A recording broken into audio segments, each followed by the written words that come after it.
SADC was the fastest growing regional economic community in Africa until 2008. Since then, turbulent global financial conditions and low commodity prices have affected the region's growth prospects. It appears that economic integration between countries and the bloc they belong to is a key issue.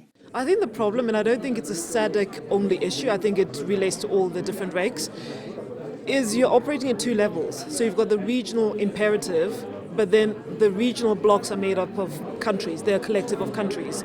So it's all very well to make pronouncements at a SADC level, but the work has to happen on the ground in the different countries.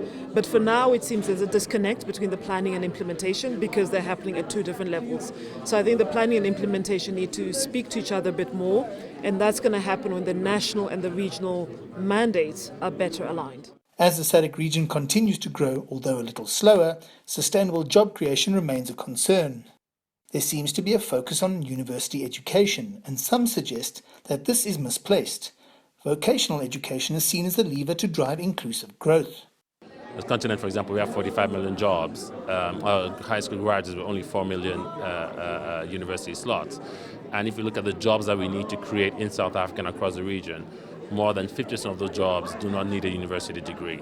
So how do we fundamentally change the narrative and the focus on vocational training, get more of our youngsters to recognize that as a very viable path to employment, and get more training institutions going, linking them with the private sector.